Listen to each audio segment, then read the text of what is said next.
This is the Horse Radio Network. This is episode 329 of the Dressage Radio Show on the Horse Radio Network, brought to you by Total Saddle Fit and EasySignsOnline.com. Felicitas von Neumann-Kosel stops by with the Dressage Today Tips of the Month, and Michelle Folden does the Total Saddle Fit Tip of the Week about going to regionals. This is Reese Koffler-Stanfield from Georgetown, Kentucky. And this is Philip Parks from Rockwood, Ontario, and you're listening to the Dressage Radio Show.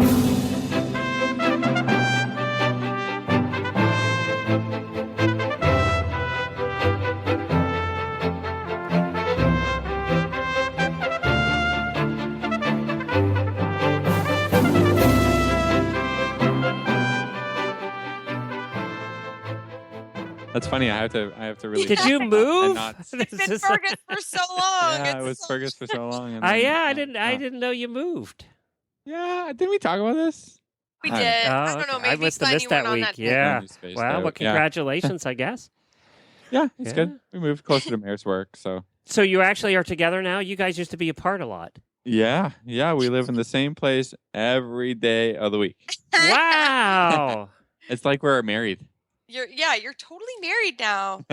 Yeah, we thought we'd take we thought we'd take the next step and move in together. Be totally be married. That is good. I love it. Yeah. I love it. And Meredith had a really good show over the weekend, right? I want to give her a shout out. You give Meredith a shout out? Yeah. She rode really well. She hasn't shown in a lot of years. But there's a horse that she rides that's from a really nice client of mine that the lady that owns the horse doesn't really show anymore, can't really show anymore. So Meredith has been helping her out, riding her a couple days a week, and I said, why don't we just organize and get going to a show? So it was really nice. We shared some of the costs, and Mare was really nervous, but once she got in there, she rocked it. 70% in the second test one, and 72 in the second test two. So maybe it would have been 74, or whatever. Yeah, going up. But we thought two tests was enough for that day. Yeah, that's enough. It was a really crappy day. It was raining and stuff. But she did a great job. So shout out to Meredith. Yay. Well done. It's hard to get, she took time off. I think I've also had students take off either time to have children or, Mare went to vet school and it's hard. Yeah. Yeah, it's hard to go back. It's really, really nerve-wracking when you've been out of it for a while. And she didn't know how it was going to go, but now, are you her coach? Yeah, How does that go? It doesn't always go well with husband and wives that way. Some days really good. Some days not so good. I don't know. I don't know if there's a magic recipe or whatever. I haven't found it yet. Yeah, it's get a coach that's not your husband. That's the magic recipe. I would think so. No, I mean, if you want success, you have to have me as your coach. Oh, I got it.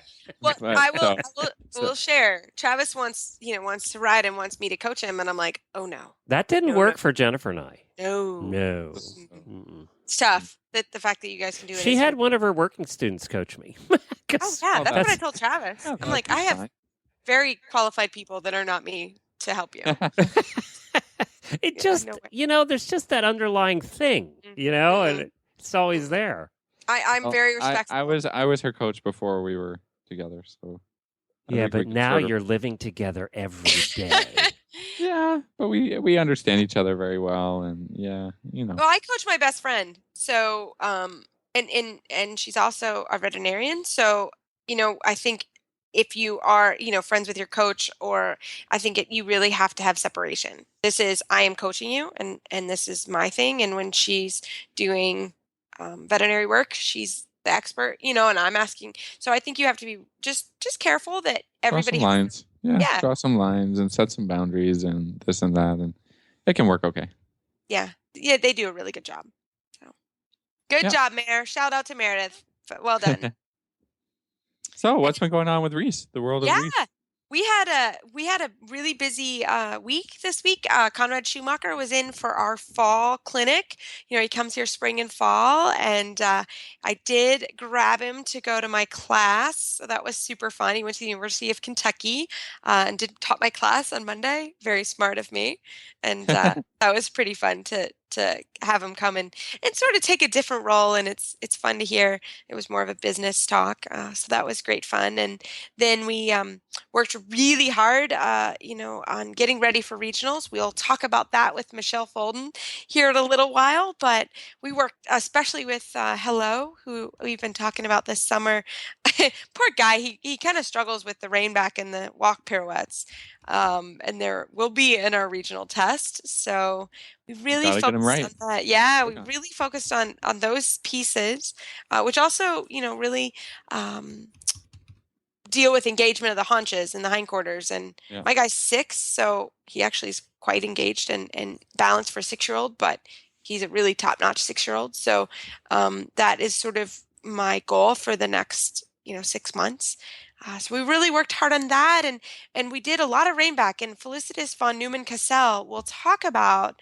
It was actually really great when she talked about the reinback in her discussion about engagement.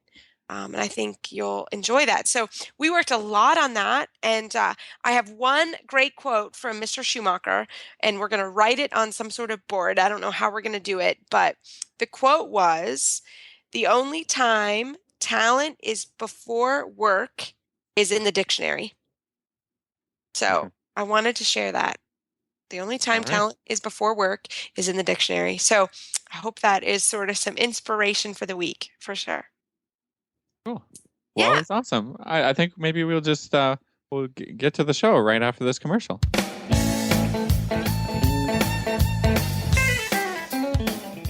This week's EasySignsOnline.com spotlight product is their New England Style Farm Signs, their most popular line of signs.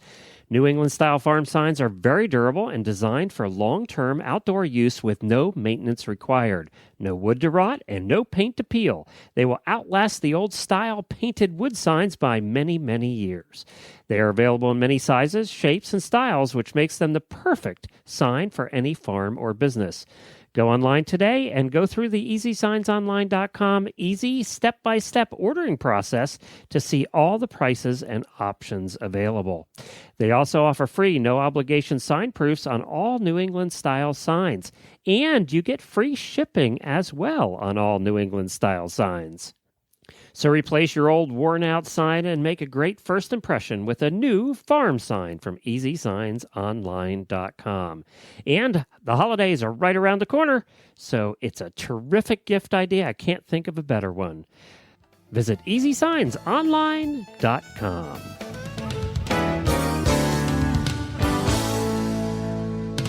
Well, this evening, it is our pleasure to have Felicitas von Neumann Cassell, a USDF gold medalist and FEI trainer and instructor. Felicitas, welcome to the show.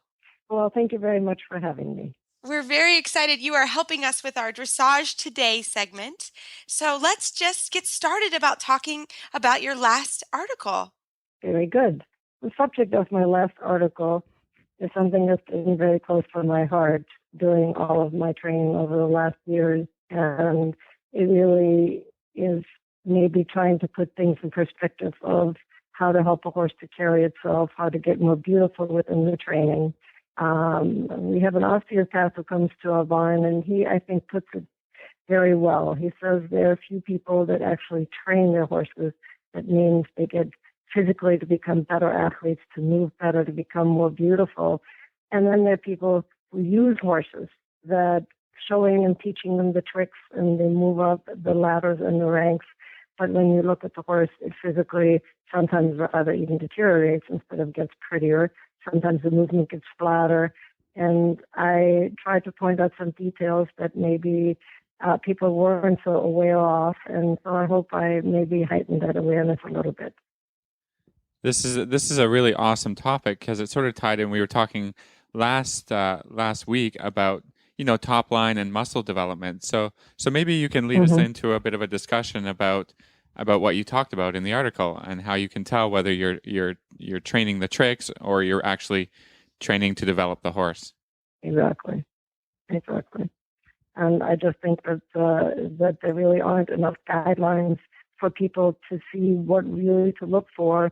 And I think there's a big danger in people going to the horse shows and watching horses that sometimes show very successful and get pretty high scores that still really don't show the classical development that they should have.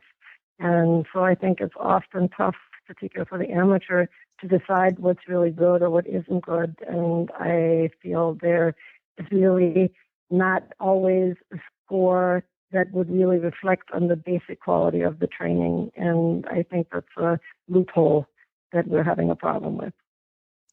No, I totally agree. I think you're absolutely right. You go to a horse show, you maybe see a big score, but then if you really look at it classically, is that horse really coming from behind? So, can you give us some tips on how you would tell your students to sort of look at the right picture?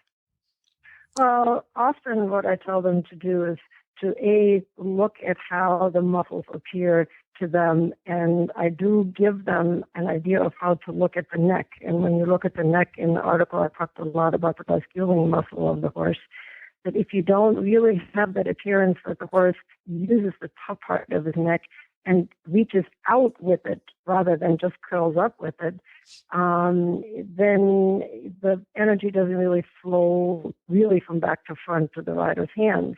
And so one of the things I point out often is that if you focus and look at the bit in the horse's mouth, it's very easy to see if there is tension and pressure in the contact or if there is a relative lightness in the contact.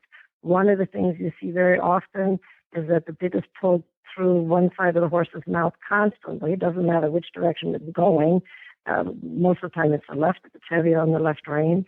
So you can see that the rider constantly has more pressure in one hand than in the other. Once they move up and ride in the double bridle, very often you can see the tension in the curb rein. And when you see the shank of the curb bit parallel to the ground, and you see the horse's bit the mouth slightly open, and you think about the pressure it gets on the jaw through the curb chain and on the pole through the pole pressure, you realize that the horse is in a headset. It really cannot get light in this particular situation. It cannot reach to the hand. All it can do is lean, and what you see is horses that either back up or horses that get tense and run away. And so I think that if you allow your eye to just go to the horse's mouth and to the neck and see if there's a flow from back to front to the rider's hands and a horse that can actually chew on the bit. And a comment I made is that the horse has to, the Germans say abstoßen, it has to back itself a little bit away from the bit to carry itself to lighten by taking the half halt and raising its chest. It can only do that if there is not 500 pounds of pressure on the bit, because how can you back away from that? It's not possible. Right. So the bit is a good thing to look for. The neck is a good thing to look for. What are some other places? Probably the back of the horse and the hind leg of the horse, I think, are very important. Well, then obviously comes the rest of it. One of the things that you can see is, of course, how far does the horse's hind leg step forward?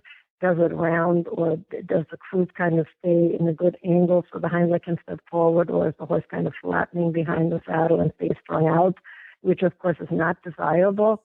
And, I think another thing I look for a lot that's not always there is when you really look at the horse's rib cage, you look at the side and you look at it going through a corner, you can see your horse lifting up the rib cage and actually bending.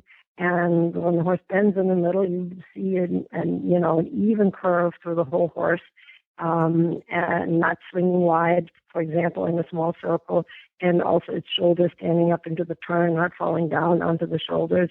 And I think that's also something we don't see very often, horses that really bend beautifully in the middle.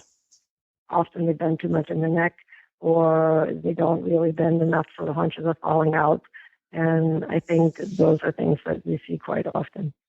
Yeah, there's something that I like to talk about in some of my lessons and stuff is to see whether the horse's ab muscles are engaged, whether the horse's core. Exactly. Like we talk a lot about our riders engaging their core, but the horse also has to sort of lift the belly up into the back. So if you're not great at looking, and the horse's conformation can sometimes be a little bit slopey, towards the hip, I think you can also look for the core of the horse.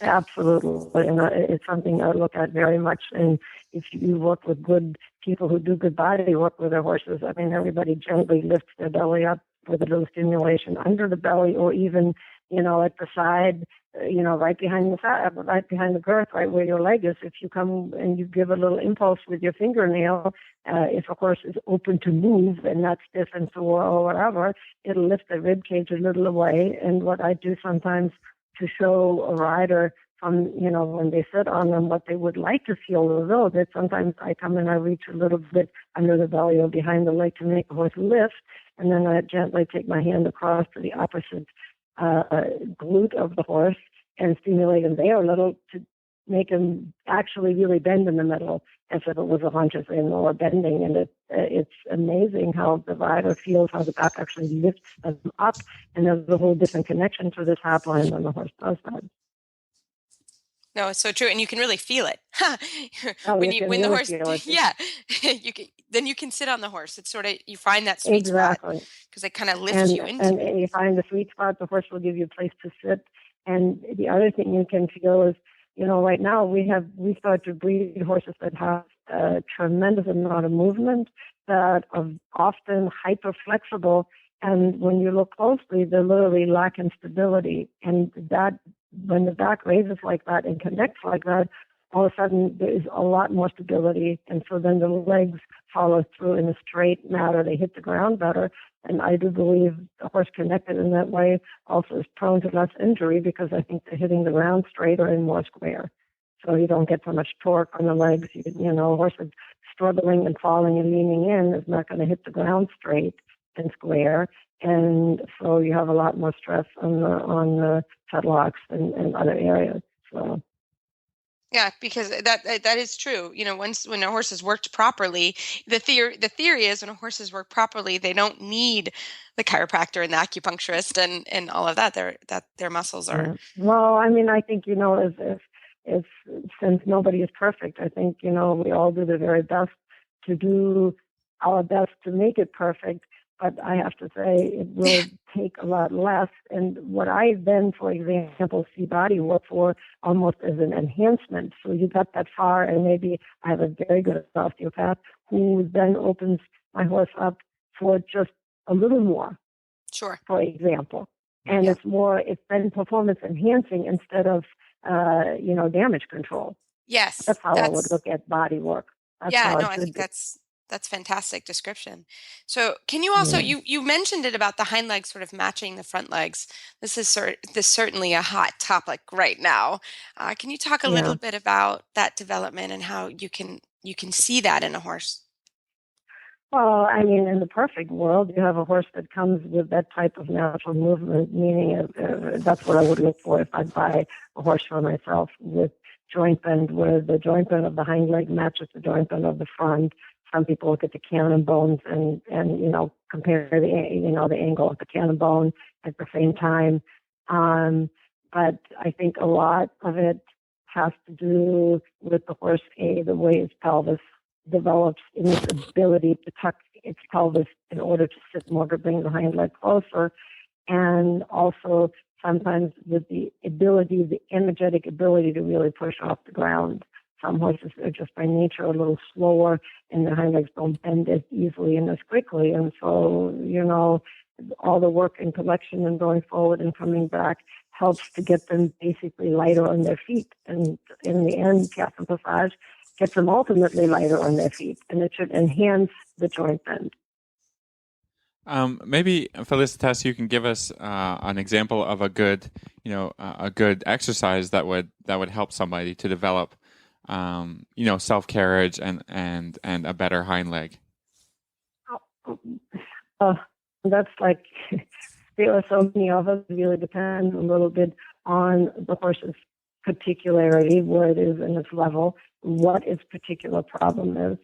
If a horse is a little strung out and the croup kind of stays flat, what I like to do is, for example, halt, do a rein back. Sometimes I even back up in the shallow serpentine, and I really make sure that my leg, you talked about the abdominals, I make sure that even if I have to take a little bit of spur and pick the horse's rib cage up, that the horse actually brings up its rib cage in the backing up. And when I feel the croup tucked and the belly up, then they'll strike off out of that, trying to give the horse a feeling of what it is like to strike off with the hind legs closer to the body instead of always striking off with the hind legs, flattened Way out out the in back. the group and the hind legs Sure. right behind. Yeah. I mean, another thing I might do is take it on a very gentle slope and go just a little bit downhill in the collected trot, because the downhill already engages the horse. It has to, in order to not fall downward, has to bring the hind legs a little closer. And sometimes even, on a little steeper slope, I might stop downhill and then back the horse up. So it has to go backwards uphill just to show the ability that it can angulate that pelvis in a different way. But all of these things that's a very good idea. Yeah, that's very good. And very, very straight and only a few steps. And it's, I think, very important to reward the horse's, willingness right away and not go for it so long until you get resistance. I think it's really important to praise the horse when things go well and only do a few steps and then rather repeat it a couple times. So I think that's a good thing. Yeah. Yeah, but eventually, I just want to return to the exercise of doing a rein back in a shallow loop or serpentine idea. You're doing more than a few steps there, are you not? Yeah, in that case, I do. If I have a horse that does an honest rein back, I can go back, I don't know, quietly, 10 steps, however long I want to go back up. Yeah, I think that's an important point because if I do my little shallow serpentine, exactly, I can pick up one rib cage and use one rein, and then I pick up the other rib cage and be able to use the other rein so the horse stays really soft on both sides, lifts at both sides of the rib cage, because often when even in the backup, you can feel the horse being stuck a little bit more on one side than the other. Yeah, and, for sure. Some horses don't want to back up with their hind legs closed, so they like to step out or, and so it's a nice exercise to make them really focus on where their legs are, so the horse gets a better idea of the proper reception where the legs are.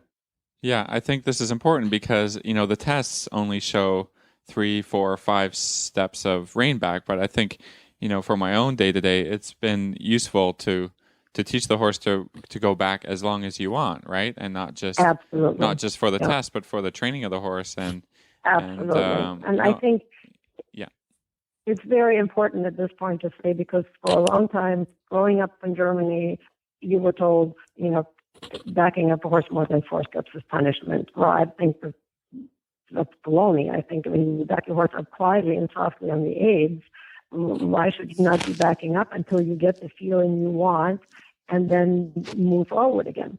Right. When it's not done with force, when it's not done in anger, I mean, that's a whole different thing. And I don't really believe backing a horse up is punishment anyway. Right. So, Right.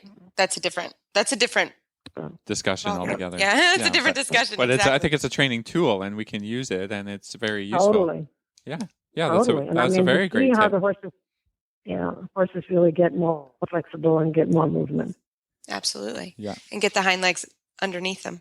And flex the hips and the stifles. Yeah. Exactly. Yeah, that's great. Exactly. Well, Felicitas, thank you. Go ahead. Go ahead. Oh, no, I was Well, I going was just saying, if you wanted any other exercises, clearly, I like to do a lot of transitions, for example, within lateral work. Like I like to use the haunches in and ride trot canter transitions, canter trot transitions within the haunches in, and walk trot walk transitions within the haunches in, with the same feeling what I described earlier, really getting the bend so the horse picks up the rib cage, but the outside really stays controlled. That can be a very helpful exercise too. Yeah, that's a really helpful exercise and really helps get that inside hind leg active and under. I think maybe we'll talk about that next time. We gotta save you a little bit, Felicitas, for our next interview. Yeah. Very good. Well, good talking to you guys. Yes, Felicitas, thanks so much for coming on the show this evening. Felicitas, if our listeners wanted to find you online, how do they do that? That would be Facebook or firstchoicefarm.com, but First Choice Farm, our website is probably not as up to date as my Facebook page. Fantastic. Well, thanks so much for coming on. Very good. Have a good evening. This tip brought to you by Total Saddle Fit, the shoulder relief girth that Reese and Philip both love. And here's why. The saddle fit solution you have been waiting for is finally here. TotalSaddleFit.com is proud to introduce the Shoulder Relief Girth. This strategically shaped girth actually moves the girth line of your saddle back over 1 inch, thereby freeing your horse's shoulders from the saddle. Traditional girths pull saddles up against a horse's shoulders and often over the top of the shoulders. The shoulder relief girth's recessed ends allow for the billets to buckle into the girth farther back to give your horse unparalleled freedom of motion. We are so certain that your saddle will fit better and your horse will be more comfortable that for a limited time we are offering a 30-day, 110% money-back guarantee. If you are not totally satisfied with your shoulder relief girth, send it back for a full refund plus 10% of the purchase price. Don't wait. Order now for the best saddle fit solution available. At TotalSaddleFit.com. Visit TotalSaddleFit.com. For our Total Saddle Fit tip of the week, I am excited to introduce Michelle Folden to talk about getting ready for regional championships. Michelle, welcome to the show. Thank you so much. It's always so fun to be with y'all. Well, we are so excited. You are getting 21, did I get that right? Horses and riders ready? Oh, you're 21 horses that we're taking to our regionals. That is correct. There are 2 of those horse rider combinations that are showing in the open show. So we have 19 horse rider combinations qualified. I'm literally bowing to you right now. I think that's amazing. So we were chatting today and I said, hey, come on to the show and talk to us a little bit about some tips for preparing for regional finals. So go for it. All right. So I did make some quick notes. And the first tip that I want to say to anybody who thinks they want to do regionals is to make sure you declare your region by July 1st if you're not going to compete in your region. So we're from South Carolina. We're in Region 3. And I think, Reese, you're from Kentucky. So you're in Region, is that 2? That's 2. Yeah, I'm in 2. Yes. So if you want to compete in a different region, you need to just let the USDF know. And it doesn't cost any money. You just have to go in and declare it. So that is number 1. For me, when I'm thinking about my year goals to go to regionals. Number 2 is to get qualified. Yeah. Yes, that's really important. So you have to do 2 of the whatever level. So if you want to do training level, 2 training 3s at 2 different shows and 2 different judges, and you have to achieve your score that the USDF requires. And pay Once $10. you've done that, right? I'm sorry? And pay $10. Like that's well, you $10. Have to always pay $10. Just when you enter, you have to pay that extra $10. So make sure you do that. And then once you think you're qualified, double check it. Yes. Go to the USDF site and make sure indeed that you are qualified. And if you're not, call them or talk to your show secretary because sometimes things get put in wrong and you are qualified, but someone missed something. So once you've done that and you know for sure that you're qualified, then for us, we're going to Region 3, which is in Conyers, Georgia. So I went through and sat down one evening and I read the entire show program from how to enter, who to make checks out to, hotels to choose from, what the classes were, what days the classes were, and I made some notes. Stabling, if I needed extra stabling, who night watch would be, who braiders would be, videographers, and just notes so that I was prepared. And then I made a little plan in my head, and you can do this whether you're big or little, of my travel plans. All right, I'm showing on Friday. That's my championship ride. And there's no open classes on Thursday. Do I want my horse to travel 6 hours in the trailer through Atlanta traffic on Thursday, get there, be sweaty, hot, tired, I'm frustrated, try to set my stall up, get on at 5 p.m. school, and then maybe have a 9 a.m. showtime? No, I do not. So I knew I wanted to arrive on Wednesday because I don't want to do that to my horse or myself. So you have to make the travel plans that work within your work schedule, your horse's schedule, and your ideal plans. And then I recommend that you enter the show well before the closing date if you can. If you're qualified in June and you know you're going and the show opens in July, go on ahead and enter. It really helps the show management to know and have an idea of how many people might be coming. And it also just secures the way you're thinking and your thoughts with you and training. And if you have to scratch, if you scratch before the closing date, you get everything back but your office fee. So I think Michelle, it's the this best is way an to do it. awesome point. This is because I'm involved in running some shows, and I also enter shows and stuff. And like you said, for show management, enter the show 3 months before, and then you can make your decision to scratch or not before the closing date. So many people Right, it don't costs you realize this, right? $35. Yeah. Yeah, and it's not. Yeah, it might be a small fee. It might be no fee for most shows. Well, for our shows, Right. for a normal show, the show office will just thank you, tear up your check or whatever, right? Like for our own club, we don't cash the checks until after the closing date. Right. So if you can always cancel, but why do we always get all these FedEx entries the day of or the day just after the closing date when you can enter a long time before and then decide and make a phone call or send an email? How much easier is that? How much less stress is that, huh? So and I have to tell you, because we are very big, we do all cycles of that. And the last minute ones, they drive me crazy. And I'm always a last minute person. I mean, show secretaries know me, and not always because of the good reason, unfortunately, because of the bad reason. And I hate it. So I really recommend getting in there. So we got 16 entered well before the time, and we were very happy about that. And then when I tell you all this with taking 21 horses, I do want you to know it's not me alone. I don't teach 8 lessons a day and ride 4 horses or 10. I never ride 10 horses in a day anymore, but I don't do that all day long, come home, cook dinner for my family, and then, do everything else. I have great, great help that help me with, okay, we need to enter, we need to do this, we need to contact these people. I really recommend early on contacting night watch, braider, photographer, videographer. Even if you're not sure if you want your photos, just let them know so they maybe take a few shots of you, because you never know. That might be the one time you do win. You weren't thinking you were going to win, and by golly, you win, and there's no photos because you didn't sign on. And also, I think it's really important when you go to a horse show to really support the people that are there trying to make a living. Support the night watch. Don't think, oh, well, I'm not going to pay for night watch because, Mr. Smith down at the end, he signed on for it, and surely they'll see if my horse is like cast or That colic. is actually my pet peeve. Yeah, that is my pet peeve. Give them the $10 a night. They're staying up all night. Let them look at your horse and tell you if they were eating, drinking, lying down. It's so wonderful, and it's a great way to make more contacts. I think it should be mandatory.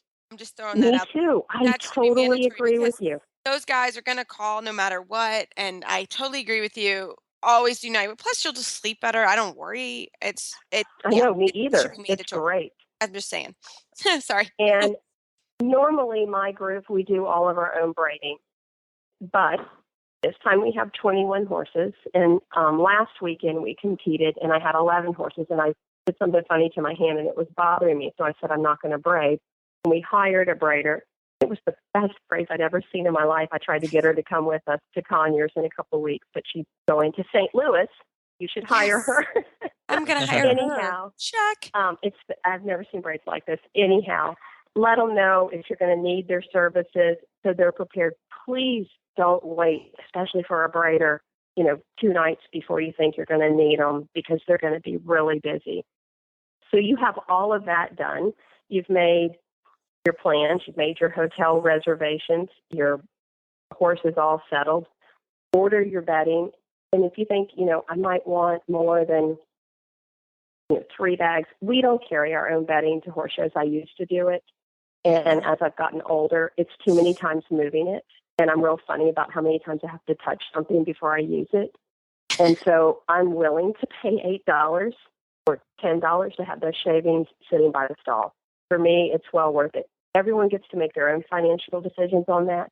But we ordered everybody's bedding, so it was already there, and even some extra, so I don't have to go to the show office first thing.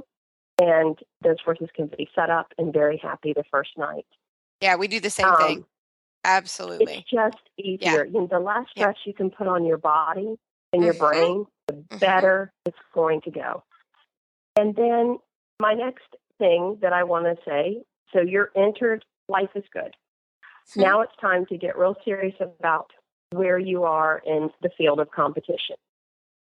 The first thing I recommend that you do is take your training threes. We're using training three. It doesn't matter if you're doing Prix St. George or the Grand Prix or whatever.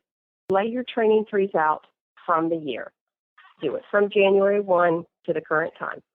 And look at your strengths and look at your weaknesses. Can you keep your strengths strong? Could you make them a little stronger? Are they good enough? Your weaknesses. Can you keep it level? Could you improve it, or will improving it? I have a horse that walks a little funny with tension, so we don't try to improve it a lot. We just try to keep her relaxed. Don't work on it. If you know that working on it doesn't help it, let it be. And then the next thing you should do at your test when you're looking at it is know where your coefficients are. My husband talks about this all the time. It's like playing Scrabble. You've got to lay down your big numbers where the times twos are. So, you know, in training three, you've got your stretch circle, you've got your walk stretch, and you've got your rider scores that, you know, they're 1 and 1, but they're really 2. So you want to make that very strong. You want to work on your halt. It's your beginning and your end of every test. So you want to make sure the horse halts round, as square as possible. And you want to make those numbers very strong for yourself. And then from there, I would say to practice your test from memory. I make my students at the horse show, so all of my students that are showing at regionals have all gone to a horse show in the last 30 days. And I made them ride their training three, their first three, their second three, without a collar and without a whip. Just, they were already qualified, so I wasn't worried we needed a score. Just to see how it went, so we could go, okay, well, that wasn't like we thought, or that was super. And make sure you can do that. Don't wait until your regional finals to get rid of your whip and ride the test from memory for the first time. You're going to panic. And all of your friends and your spouse and your trainer are going to panic too. Really have that under control. Then when you practice this, I'm sorry. No, it's great. That's great advice. Yeah. That when you can practice happen. it. So on Thursdays at our farm through the recent time, we had a mock show for all the adults. So in my lesson, we had a warm-up plan. You could warm up, and then you went in and did your test, and we videoed it. And then after the lesson, we looked at the test, and we talked about what could be better. I recommend doing that. Have a warm-up plan with your trainer. No one can ride your horse but you at the championship. So if you count on your trainer, and I have clients who do count on me to warm up their horse and help them, and I love it that they do, because this is how I make a living, but there I can't. And so you don't want to feel like already you're in trouble. So you need to have a warm-up plan. What is my plan? Am I going to go in? Am I going to stretch? Or is my horse yucky when I stretch it first? Am I going to start in the canter? Am I going to do lateral work in the walk? What is my plan? When you know your plan, you go into that warm-up and you can ride your plan. The next thing I recommend after you've got a warm-up plan, you practice your test, you know your test. Know your test front and back. Know the first half, so till the walk pattern, know your walk pattern, and know the second half. So you can be like, I'm a little weak in the right canter work, so I'm going to just work through the second half one more time. You have to know, in my mind, I have to be able to divide it into thirds and ride it like that. And then I recommend that you make a good dialogue with your trainer, like, how are we going to improve this? Are we going to improve this? And if you don't have a trainer, have a friend that you can talk to, or if you're that strong and you can just make notes yourself, make sure you have a plan for yourself. Then when you get to the show and it's time to look at the list of everybody who's there, because I spent quite a few years and still do sometimes do this to myself, I look at who's in my class. I really recommend not looking who's in your class, because It doesn't matter. Yeah, I don't look. It makes me nervous. It's better. It makes me terrible, actually, because then I go, oh my gosh, Reed's Koffler's in there. And then I want to like centerline score you and that horse. And I'm like, oh my goodness. Yeah, don't do I've it. never Don't gotten look. lower than a 70. Don't That's look. ridiculous. I've never even gotten a 70. How is this going to happen? It's better for me not to know. I just want to know my ride time and who I go after, preferably what number, Yeah. not what name, and get in and ride, because you just feed yourself in the warm up when you're riding some, mental image of somebody who, and you don't even know what's going to happen. I mean, first of all, they could not even ride. Second of all, the horse could be lame. It could buck them off. I mean, horses are horses. You have to go in and ride your horse, but when you're still mentally riding other people's horses, it's never good. I totally Then agree. my next thing I tell everybody is make lists, make packing list. Know what you need to pack. Does your coat need to be dry cleaned? Don't wait until Monday when you're packing up and leaving Wednesday morning and then your coat's not ready. I personally try to not have to do a lot once I get to the horse show. So if you have cotton shirts that need to be starched, send them to the laundry, let them do them. Look at all your show stuff. If your pads aren't bright white, if your wraps aren't bright white, if your tack looks old, if you have, this is one thing that actually bothers me, if you have stirrup leathers where the extra of the stirrup leather is hanging all over the pad and flapping, or really long billets that are flapping, tidy it up. Look at your horse and make the picture very pretty.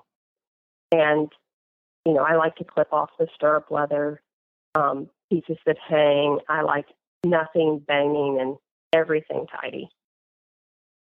Then my next recommendation is the day it's time for your finals is you need to look your best. So the brightest white breeches you have, put a cover on them. You're not going to stay clean grooming your own horse, so put a cover on it, whatever it is. And look in a mirror after you are getting dressed. Put your helmet on, look in the mirror. Do you have loose hair? Is your bun looking good? Does your hairnet look good? Do you look like you work at a cafeteria? Because most champions don't look like they work at a cafeteria. They look like they have good, tidy hair, tidy helmet, tighten that strap, make everything look good. Pin it down, make it work. One thing that happens to me, and I'll share this, when I do wear a stock tie with my shad belly, the stock tie that I loves to pop up and bust out of the top of the shad belly, and then it's flapping around. It's ridiculous. So I know that, and I pin it down. I've seen when that I many get dressed, times. I pin Yep. it down so that Happened to me. it's all tidy. And you don't have to wear makeup if you don't like to wear makeup. Wear makeup if you do like to wear makeup. Look like you, but be very clean and tidy. Michelle. Same with the horse. Michelle? Yes. What color of lipstick do judges like best? Oh, Phil. Well, What's wrong with you? Philip, that has always been open topic there. I think it depends on how old you are. But Okay. I personally used to go for red, and now I'm toning it down a bit. But I like lipstick. It makes me feel good. Do what makes you feel good a little And bit. it makes if you like not look. wearing makeup. Yeah. If you don't look so pale, because people No, get you don't pale look like when you're they about to go. vomit. Yeah. Exactly. You actually, Yeah, the lipstick is important for women. Yeah, but if you don't like lipstick, don't wear it. Yeah, or put on something. Do what makes you Whatever. feel good, for sure. Yeah. And then when it comes to your horse, look at your horse and don't wait until 3 days before. So we know that we're shipping on October the 7th to our finals, and my body clipper is coming to start clipping the horses on the 28th, because I want to know what those horses feel like naked to ride, that they've gotten used to their hair, they've felt their tack, and I'm not waiting and then get on at regionals and get bucked off. And I'm definitely not going to wait till regionals to clip them. I've seen this. I think that's ridiculous. Be prepared. And if you're lucky and you have a horse that doesn't grow much hair, don't clip it. I mean, that's fantastic. But make sure your horse is clean, especially that day. It doesn't matter if you have an 8 o'clock ride, then get there at 5 and scrub his socks and dry them and show sheen them and make him look like a winner. Winners look like winners. I've never seen any Olympian look like they didn't belong there. And whether you win or lose, it really is all about how you present yourself and then how you ride. But if you want to be a winner, look like a winner. My next big tip is when you get to the show, read through all of the timesheets. Know when your awards are. Know when different things that are important. If you want to go to, a competitor's party, or if they're having a vendor walk or whatever, and write it down. Make yourself a little schedule so you get to enjoy all of those things. And as far as award ceremonies, you should always, in your mind, prepare like you're going. Yes. And that way it's written down. If you thought you had a good ride and you've seen your score and it's in the running, put some wraps on your horse. Yes, it is embarrassing to have to take them off, but it's better than not being ready and they're holding the awards for you. And then you're running frantically on the asphalt to your award ceremony. Well, and just for that, Michelle, the top 8 typically have to present themselves for Yes. the awards. So you need to, be ready, and you need to have right wraps and everything that you need. And dressed dressed. Look back in that mirror one more Right. time. I mean, now it's real. They're going to take your photo, and it's going to be so fun. You've made it there. So definitely have all that timing planned. And then my last tips came a little bit from my husband, who he and I work together. But he said, make plans also while you're there to have fun. Whether it's go to dinner or you're going to go to the competitor's party with your husband or with your friends. Maybe your husband isn't able to travel with you. Maybe you don't have a husband. But also have some downtime that makes this show memorable. Because, at ours, I think there are 65 horses qualified in the Open Pre-St. George. I'm one of the 65. It's going to be real hard to make top 8. So it's important that it's not just about getting a neck ribbon in the award ceremony for me. That also the horse is well presented. I rode my best. And at the end of the day, I had a very good time with my clients and my friends, and it's memorable. Yeah. Michelle, if you know me, I've always got a bottle of champagne ready. Always right? on For Friday. whatever there is. Maybe it's just a Friday, But you gotta celebrate things as they come, Or right? you just Every little finished thing. the day. Yeah, and no horse is colicking yet, or no one's lame yet. You You're made so it there. excited. Yeah. Maybe you had a bad The ride, sun's but out. celebrate anyways. Yeah, be appreciative. Exactly. It's a big deal to be there and have a good time, and I totally agree. It really going to regionals. It's a year goal, and it's a great goal. But I agree, you have to have a good time, relax. It's a big deal. You have to be serious when you have to be serious, and then the rest of the time you should have a good time. Agreed. And then I do recommend, like our regionals. I think we're at least going to have 500 horses, which means probably an extra 1,000 or more people to Conyers, Georgia. If you did want to go to dinner in more than a 1 or 2 person situation, make some reservations. Make a reservation. Yeah, That's it's a good idea. Yeah, Make some reservations so that you're not there. Look it up and make some fun plans for yourself, but make some reservations for dinner so that you do enjoy it, and it's not 11 p.m. when you're eating dinner and then you're so exhausted the next day. Or McDonald's or something quick. Or that you just had to McDonald's. grab, I mean, how many right? times have we all done that? Yeah. Oh, it's awful. I always feel terrible. This is the first regionals for me in that my oldest child is competing. He qualified and he's competing, and he is 17 years old and very full of life.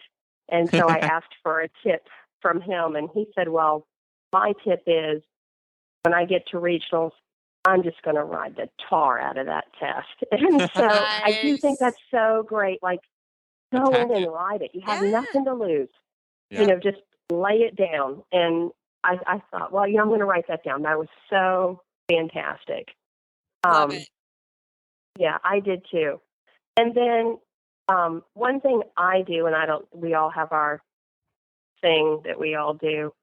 Before I get out of my hotel bed every morning when I'm showing, I always lie there and I ride through my test because I don't have a lot of quiet time because we are really busy at horse shows.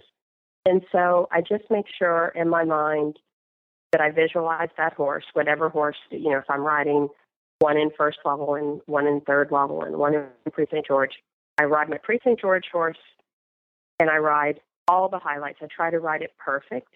And she does have some low lights, and I ride the low lights in my mind, like how I will handle it. And I don't let myself get out of bed until I've ridden it from start to finish. And then I have a plan. And I try to also a little bit think about a backup plan. If you have a horse that doesn't always go from trot to canter on the correct lead, and you might need to change it, where are you going to do that? How are you going to handle it? So that you don't end up running in this bad trot or wrong lead and ride your whole canter circle on the wrong lead because you didn't know how to fix it. That you have a plan, because things do go wrong and you need plan B.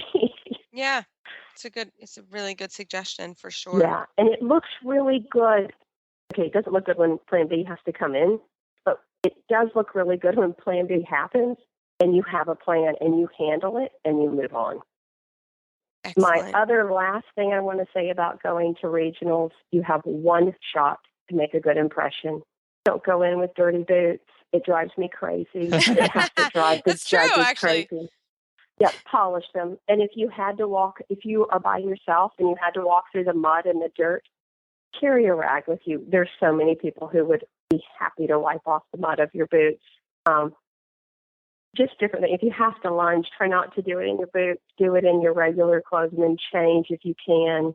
Hopefully you can get a friend to come and help you. But it is important to look like a winner if you want to be a winner. If you look good, you generally feel good. Oh, I think that's a great point. Yep, I think you're right. Well, Michelle, thank you so much. These are great tips, not just for regionals, for every show. Every You can show, apply it. yeah. Really, really good. Thank you so much. How do our listeners find you online? The best way is to Facebook us, and we have a great Facebook page. I have a wonderful girl who keeps it up to date. So it's just Stono River Riding Academy, and you can see what all we're up to and keep up with us that way. That's Stono, Stono, right? Correct. River, All right. River. Okay. You got it. Great. Thank you so much, Michelle. Good luck, All right, Michelle. thanks for having me tonight. Good luck. Thank you, We'll y'all see you too. soon. Thank you. Bye. All right. Bye-bye. Well, as always, we love emails and shout outs. Keep those coming for us. We always enjoy chatting and hearing from all of our listeners. So keep them coming. We'll bring them on to the show next time we're on. And you can find our show notes and links to today's guests on our website, dressageradio.com. Like us on Facebook, just search Dressage Radio Show. Follow us on Twitter at Horse Radio. My website is maplecrestfarmky.com, and my email is reese@horseradionetwork.com. You can find me at philipparksequestrian.com, and my email is philip@horseradionetwork.com. I'd like to thank our sponsors for allowing us to put on a great show this week, and don't forget to check out all the other shows on the Horse Radio Network at horseradionetwork.com. Everybody, keep your heels down and your shoulders back, and we will talk to you in 2 weeks.